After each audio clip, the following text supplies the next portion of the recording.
Good to see you guys. Let's look at that title, Israel and its role in the end times. And we're going to touch on that and then get into some prophecy that's, again, happening all around us as fast as we can bring it in. Regarding updates on Israel, a couple of updates in a week, big updates. One is the Gazan conflict. I don't know how much you guys have seen about that, but right after I spoke last week, the Israelis actually struck in Gaza. Gaza's a strip. Little geography here. You've got Israel, and then there's a strip in the extreme southwestern corner of Israel. And it's called the Gaza Strip because it's a strip of land. It's only about 20 miles long and 6 miles wide that is now home to 2 million Palestinians crammed into that small area. And it's a source of incredible conflict and hostility towards Israel, as you might imagine. But anyway, Israel, and there have been several skirmishes and battles and wars fought there between Israel and the Palestinian Jihad. Well, last week, the Israelis arrested a guy in the West Bank, an Arab, and through him they got information. Yeah, thank you. Got information that the radicals in Gaza, they're good people in Gaza. The problem is the leaders of the Palestinian jihadists and others, Hezbollah, they use Gaza and packed with people as areas to launch rockets into Israel from population centers. They literally hide behind women and children to do this. But anyway, they got intelligence that the people there in Gaza were about to fire some pretty serious weapons against Israelis in southern Israel, just to the north of that Gaza Strip there. And so they raided it. They didn't raid it, they bombed it. And they hit some major depot areas, rocket manufacturing areas and things like that. So that went on for 3 days. The Palestinian Jihad in Gaza launched 1,100 rockets against southern Israel. I mean, can you imagine 1,100 rockets heading towards Lake Village? What would we do? The Iron Dome system of Israel's, their anti-rocket, even hits mortar shells in midair. It's an incredible piece of technology. In fact, the United States has bought a system recently from Israel for us to use. It's so good. But that system is so good, there were 0 fatalities or even major injuries among Jews. And about 200 of those 1,100 rockets, actually, it's kind of sad, fell in Gaza itself and killed a bunch of people that lived in Gaza. So anyway, that lasted about 3 days. It was very intense. You can see plenty of videos about it if you search for them. So that major thing that's happened. Thankfully, Hezbollah did not get involved. Again, Hezbollah, you got the south of Israel here. Lebanon is in the north and borders Israel. There used to be what we call a friendly fence there because they had friendly relationships. Well, as Liberta found out a few years ago when we were there, the fence is not so friendly anymore. When Shred and I were there with our girls, we got pictures of our girls with IDF members, and it was real friendly. Well, I wanted Liberta to see it, so we went back, and there are minefields and signs that says, go past here and you will be killed and all that. Liberta literally parked on a hill so she could see Lebanon. She literally ran like a girl away to the car. It's so funny. She screamed like a girl. So anyway, yeah.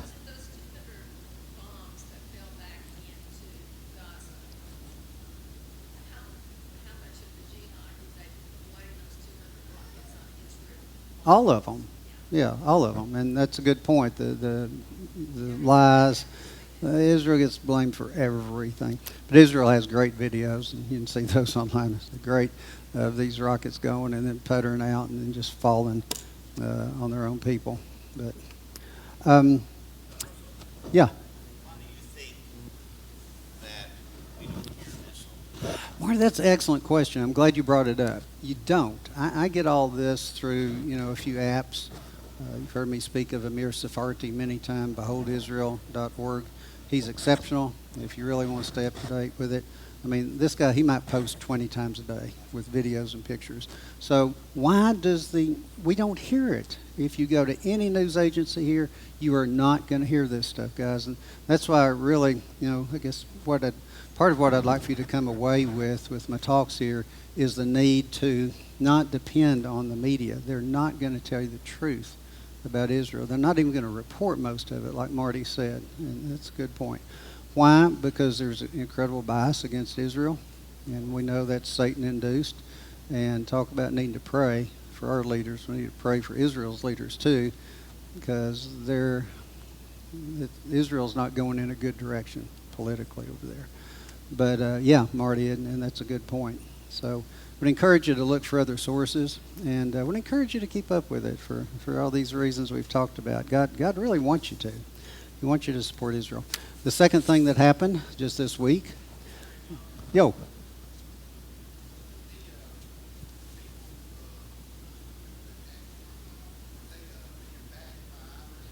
Oh, yes. Good point, too, Wade. All of these militias are backed by Iran, every single one of them, whether it's the Houthis in Yemen or it's the Islamic Jihad in Gaza, Hezbollah in Lebanon, and also some of the Syrians, all backed by Iran, all backed by.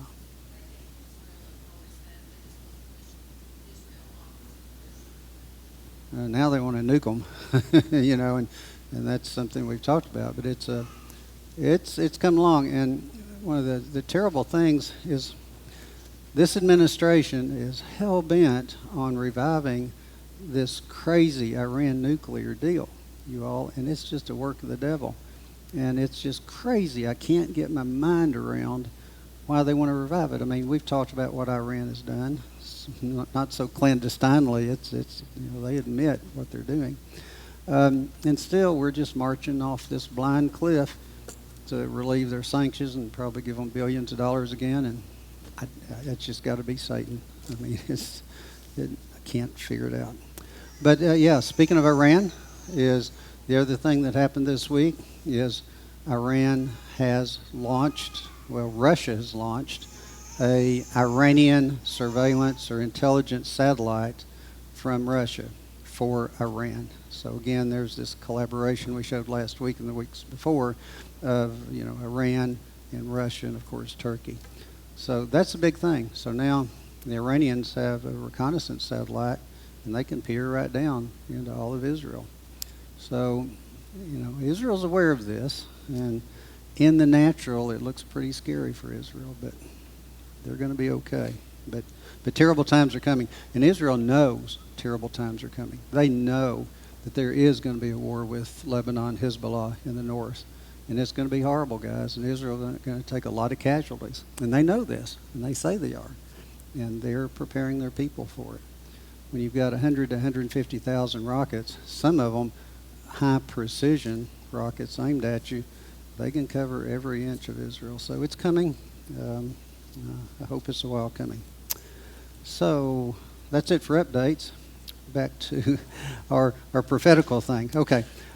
We've talked about all the signs of the times. I think we're now in the time of the signs. But let's talk about that some more. We've talked about famine, earthquakes, and all that stuff. How many of you know that one of the signs of the end times is an increase in transportation and travel? You all know that? Okay, good. We're going to learn about tonight. How many of you know that one of the signs of the time is an increase in knowledge? Great. I've got fertile ground here. Good. Well, we're going to work on that. Hunter, do you have that one slide on Daniel? Okay. This is Daniel 12:1. We're going to read that. We're going to go through 12:4 because the fourth verse is where really I want to comment on. But this is the few verses here is setting up the stage for when this is going to happen. No doubt it's at that time. It's the end time. At that time, Michael, and let me set the stage. Daniel is being visited by an angel that's telling Daniel a story, but visions of the end times, what it's going to be like.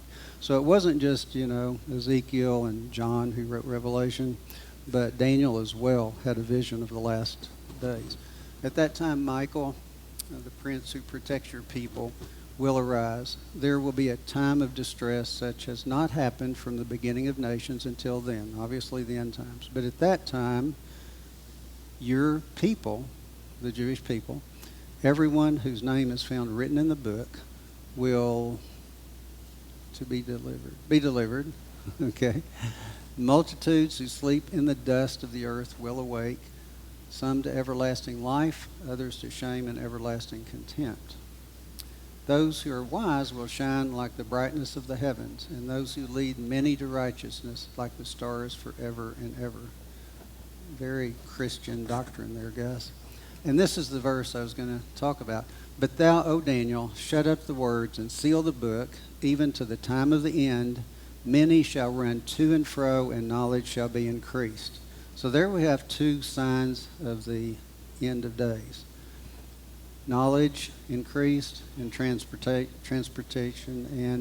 and speed increased. So as I mentioned to you guys last week, I wanted to talk on these various signs last week and this week on evidence, concrete evidence that these things are happening, not hearsay or emotions or anything like that. So let's talk about travel first. You know, y'all know travel has greatly increased in the years since the years past. That's obvious. We get to experience it every single day. So a noted increase in travel will mark the time just prior to the return of Jesus. And in Daniel's day, horses were the fastest transportation available. So this was about 2,500 years ago. Horses were still the fastest transportation available until the late 1800s when locomotives and cars came into place. So travel increased at that point.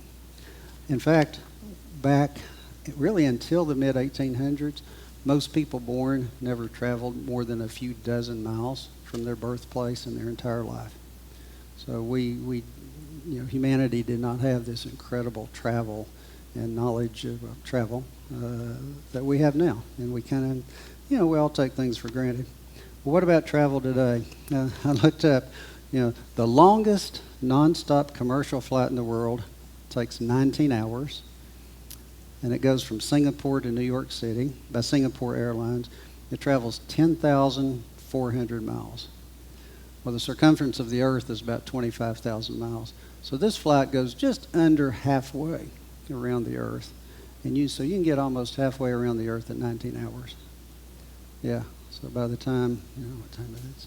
It's almost 8. So by the time, we go to bed, we sleep, and by, 3 p.m., tomorrow, we could be halfway around the Earth. That's travel. The International Space Station, it's up about 300 to 400 miles above our heads right now. It's moving at 17,500 miles an hour to maintain orbit. And that's pretty fast. It circles the whole Earth every 90 minutes, so that's pretty fast. What about the Apollo missions that went to the moon? To escape the Earth's gravity and get into the moon's pull, they had to escape the gravitational pull of the Earth. And that took a speed of about 25,000 miles an hour, which is 7 miles a second. So how fast is that? Well, if we left here on the Apollo space station to go to Dermot, left, we're now in Dermot, McGee. Sorry, McGee. It's exactly 21 miles. I checked it. So we'd be in McGee that quick. So travel has definitely increased, whether it's Earth or to the moon. Let's talk about knowledge.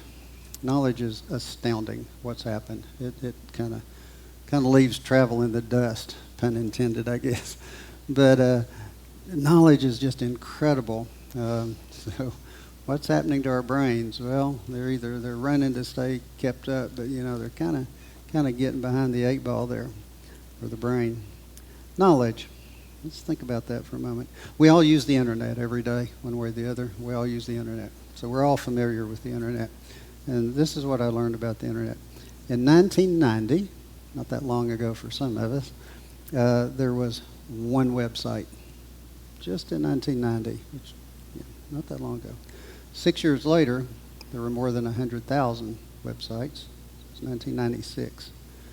10 years later, in 2006, there were 100 million websites. Today, the number of websites is estimated to be 600 million websites. So you'll never get, bored perusing the internet. Some of us are halfway there by now.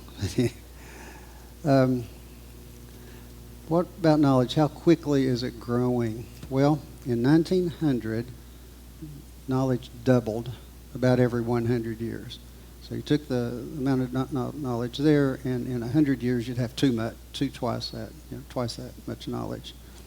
Well, by World War II, knowledge was doubling every 25 years. So it really picked up. Several years ago, I remember when we kind of got into personal computers, wow, it was doubling every 7 years. In 2013, it was doubling every 13 months. So if you have trouble keeping up with anything you're interested in, it's not your fault. I mean, I can remember back when I graduated med school and came to work here in Lake Village as a doctor, I really did a fair job keeping up with everything to some degree. And man, I remember when it became impossible, totally impossible. So in 1900, doubled every 100 years. World War II, doubled every 25 years. So the point I'm trying to give you guys is evidence that this stuff that Daniel talked about is real. So 15 years ago, it doubled every 7 years.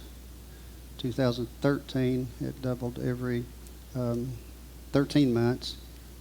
And today, this is a graphic. Wow. Yeah. All human knowledge put together is doubling every 12 hours. So I woke up more than 12 hours ago, and from the time I woke up, knowledge has already doubled. It's astounding.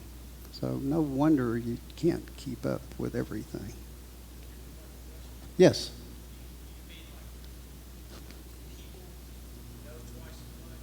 No. To be known, yes. Oh, if only we could. But no, this is where supercomputing comes in too. I have watched a lot on supercomputing and artificial intelligence, and the graphs just going straight up. It's just astounding.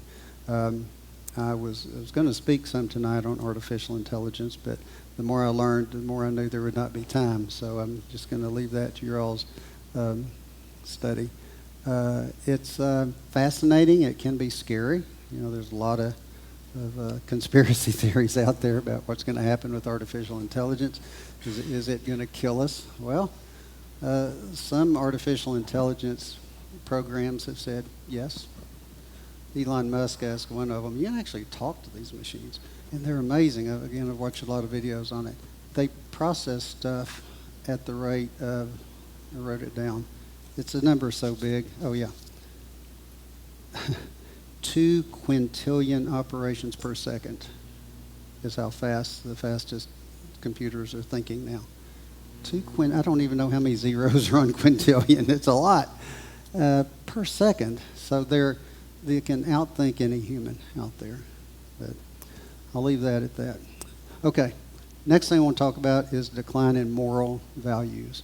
And I wanted to try to stick to teaching and not get into preaching. So, Marty, I hope I don't veer much in. All right, okay, thanks. Anyway, I want to talk about decline in moral values. Hunter, do we have that next slide? Let's see. There'll be terrible times. 2 Timothy. Yes, 2 Timothy 3:1. So these are more signs of the end times, guys. Let's just read them, and you're going to recognize every one of these adjectives. Lovers of themselves. People will be, there will be terrible times in the last days. I'll just go with that up there. People will be lovers of themselves, lovers of money, boastful, proud, abusive, disobedient to their parents, ungrateful, unholy, without love, unforgiving, slanderous, without self-control. Y'all notice anybody you know there? Brutal, not lovers of the good, treacherous, rash, conceited, lovers of pleasure rather than lovers of God. Having a form of godliness but denying its power have nothing to do with such people. So there, that last sentence or two, having a form of godliness but denying its power, to me, I wonder if that's denoting the apostate church. Because, the heathen, as Marty would say, they don't have a form of godliness. They don't care. They don't want it. So speaking, Timothy speaking of a form of godliness, that's got to be, I think, people in the church. But they deny its power. And what are we to do? Have nothing to do with such people. So, back into morality. I wonder what do we have up there next. I'm going to read a Gallup poll here to you, parts of it. And the Gallup poll, half of Americans rate the state of moral values in the U.S. as poor. And this was 2 months ago. This is the worst rating on the state of moral values the country has received in the 20 years Gallup has asked the question. Only 1% of Americans believe the state of moral values is excellent, and only 12% think they are good. In stark contrast to, this assessment breaks down among party lines. Imagine that. 72% of Republicans rated moral values as poor, in stark contrast to 36% of Democrats. That's about a 2-to-1 difference. I'll repeat that. 2% of Republicans rated moral values as poor, whereas only 36% of Democrats thought that they were that bad. Basically, the left's concept of morality is about the literal opposite of traditional American moral values. The outlook is bleak. 78% of those polled said things are only going to get worse. Gallup wrote, Americans' views of the state of moral values in the U.S. are dismal, and their expectations for the future are grim. And by the way, this was interesting. This was across the whole age spectrum. And that kind of, quite frankly, surprised me. It was not just a shift among the younger people. The 65, that's my age group, years old and older, moved just as much to the left as the 18 to 29-year-old group in the last 15 years. So this is across the board. It's throughout our whole society. We can't just blame it on the young guys. And it did say the best explanation seems to be that the forces pushing a higher acceptance of gay and lesbian relations and other issues are operating on the entire American culture across the age spectrum, not just on young people. So, 9 minutes ago, Hunter, what I'd like to do now is I'd like to move into that 19A slide, perhaps. And don't have it, that's fine. What about the Campbell soup video? Okay, we're going to watch 3 videos, just Campbell's. Now, I'm doing this because these are advertisements that are getting into your households, and your children are seeing, and some of them are kind of brutal, I think. But we're adults. Thank you, Marty. And I'm just, I'm presenting the evidence, the facts. That's what I want you guys to share. So this first one's 60 seconds long. The Levi's commercial is 60 seconds long. And then there's a video that's about 2 minutes long that shows the USSR, the Soviets recruiting video, and the U.S. Army's recruiting video side by side. And anyway, let's watch all 3. Then we're going to, basically, I'm going to stop right there. Then there's one last music video, last 4 minutes. I want to end this note on. We've talked about some dark stuff. I want to end something on an up note. It was Shredda's idea. And a boss also asked my second spiritual advisor, Liberta, and she agreed. So anyway, let's start that. Let's do those 3 videos. Dun dun dun dun dun dun dun dun dun. Cooper, I am your father. No, no, no. I am your father. That's gotta be the worst Vader ever. Campbell's Star Wars Soups. How about you be Chewbacca? Made for real life.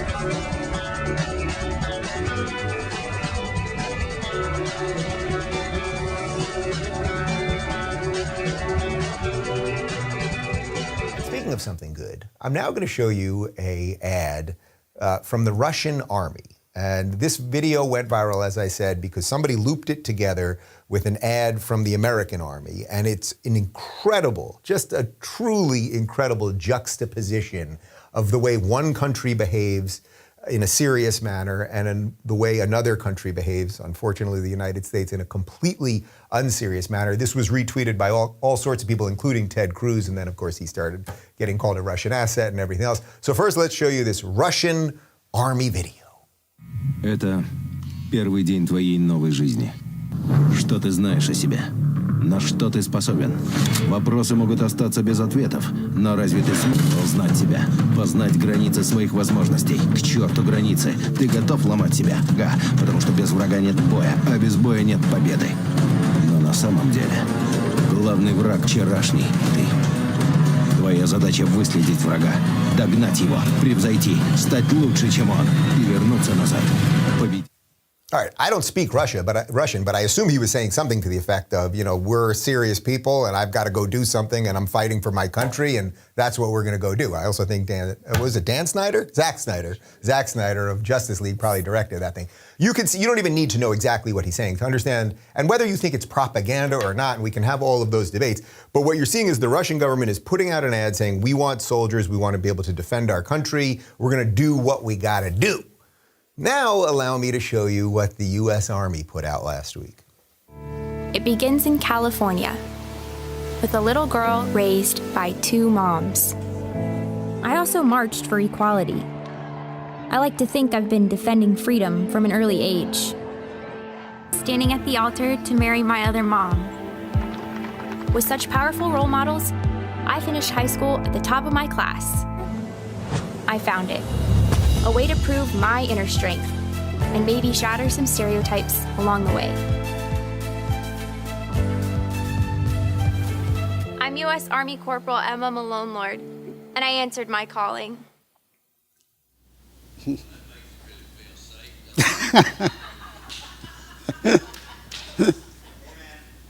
Amen. Yeah.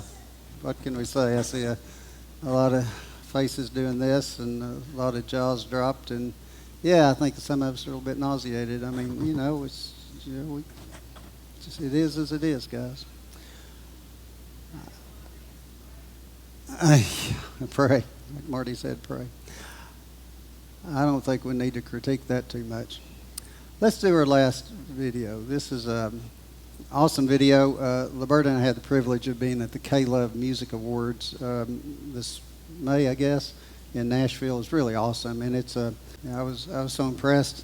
We saw one entertainer there, and Shredda mentioned last week. She said, you know, I think Shredda just come across this video, this song of this guy's song, I guess, and she said, so uplifting. I think you ought to play it, you know, when you finish up your talks. And I said, yeah, I agree, and Liberta agreed. In fact, we like K-Love so much, I even put on my special K-Love socks tonight. Those of y'all that know me, I'm a pretty conservative guy, so this just took a lot for me to do that. We're gonna play this. We're gonna end this thing on a really, really positive note. This is such a song, and if you know the lyrics, which I had trouble understanding them, so I had them printed, but Liberta said she didn't have any trouble. So anyway, sing along if you know it. Hum along. Raise your hands if you want to.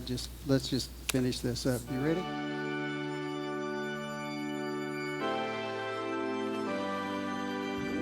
We know he's coming.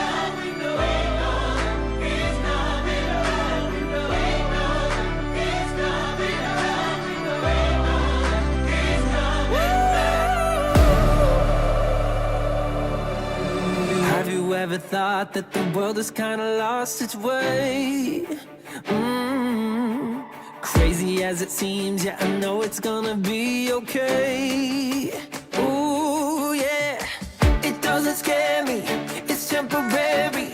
There's something better we got forever, and it won't be long, cause we know our help is on the way.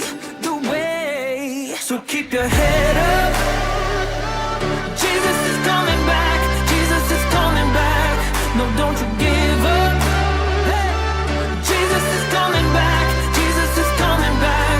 And when the world gets complicated, we're gonna keep on celebrating, cause we know, yeah we know, Jesus is coming back, Jesus is coming back. We gotta stay awake, cause nobody knows the day or time. No, the trumpet's gonna blow and the skies are gonna open wide. Oh yeah, he's coming for us, just like he told us. It's been a long wait, but there's a new day, and we're gonna sing hallelujah when the King arrives. Oh, you know you gotta keep your head up. Jesus is coming back, Jesus is coming back. No, don't you give up. No, no, cause Jesus is coming back, Jesus is coming back. And when the world gets complicated, we're gonna keep on celebrating, cause we know, Jesus is coming back, Jesus is coming back. Ooh, yeah. Are you ready? Are you ready? People get ready. People get ready. Are you ready? Are you ready? People get ready. People get ready. Are you ready? Are you ready? People get ready. Yeah, let's get ready. Oh, he's coming back. Jesus is coming back. Jesus is coming back. No, don't you give up. Jesus is coming back. Jesus is coming back. And when the world gets complicated, we're gonna keep on celebrating, cause we know, yeah we know, Jesus is coming back. Jesus is coming back. Are you ready now? Are you ready now? Yeah. We just wanna celebrate it. Hey, hey. Jesus is coming back. Jesus is coming back. So keep your head up. Jesus is coming back. Jesus is coming back.